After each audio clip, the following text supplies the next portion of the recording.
Marvel's Thunderbolts is now showing in cinemas, so here's my review of Thunderbolts. This movie was such a pleasant surprise. We all know that the MCU right now is working hard to get most audiences back on their side these days, and I think this movie is gonna win a lot of people over. I know this isn't the first time we've seen a ragtag team of anti-heroes and supervillains teaming up to fight a common enemy, but this movie does it in a way that feels fresh and surprisingly relevant. Because in its core, this movie is about people trying to heal. I love how this movie uses anti-heroes and villains, generally morally gray, imperfect characters, to talk about mental health. Because this movie was an Avengers-level therapy session. In Thunderbolts, the world is scrambling to fill the void left by the absence of the Avengers. So whether they like it or not, the fate of the world is now in the hands of the Thunderbolts, a team of anti-heroes and villains forced to work together to save the day. What I really liked about this movie was the characters. This movie does a really good job establishing these characters and getting you to root for them.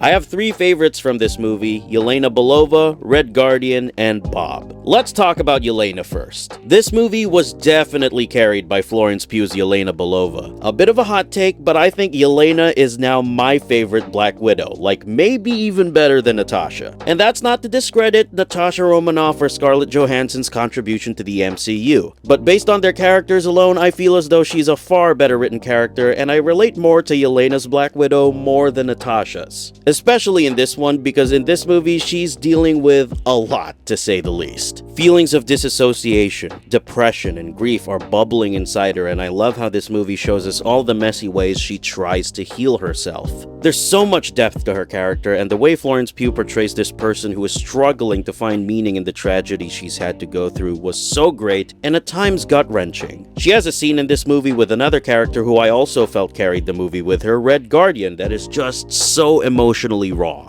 And I love that in a movie with world-ending stakes, the movie takes its time to help you connect with these characters in emotionally meaningful ways. Speaking of Red Guardian, let's talk about Alexei. David Harbour does such a fantastic job with this character. He's like a big old Russian teddy bear who brings a lot of the laughs in this movie. But he's not just for laughs, because when it comes to it, some of the movie's more emotionally heavy scenes are with Red Guardian. And it amazes me that two of the best new MCU characters post-Endgame are characters we met in Black Widow, which isn't exactly my favorite MCU movie. I think this movie was a natural progression for these two characters, and I can't wait to see more of them. Except for Taskmaster though, who if you didn't like in Black Widow, I don't think this movie is gonna win you over in regards to that character. But now let's talk about Bob. I don't know how much I can say about this character, because unless you read the comics or watch my superhero origins video, you wouldn't really know anything about him because most of his character is left in secrecy. But I will say this, Bob is a new literally me character. Another thing I really appreciate about this movie is no cameos. Look, I love me some fan service, but nowadays it's gotten to a point where it feels like a cheap ploy to get people to jump and cheer. But this movie doesn't rely on cheap stunts like that. This may be the most character-driven movie in the MCU in a long time, because its focus is solely on the characters. It's not a commercial for an upcoming movie or a nostalgia act. It's a very human story about people trying to work on themselves, and by the end of it, the movie kind of feels like a warm hug. Which is, in its core, what the superhero genre is supposed to do, to give you a sense of hope. That being said, although I think this movie is definitely one of the better recent MCU entries, much like its characters, it's not without their imperfections. The movie, in my opinion, was fast-paced, at times maybe a little too fast-paced. There were certain characters and moments that I felt needed a little more time to simmer, because this movie takes place in what feels like just one night. And so many things happen way too fast in that short amount of time that it slightly feels a little jarring. But other than that, I thought this was definitely a step in the right direction for the MCU. Out of 10, I'd give it an 8. It's a good new addition to the MCU with a great message, some superhero fun, and moments that tug at the heartstrings. But much like its team of unlikely heroes, it's not without its flaws, and that's okay.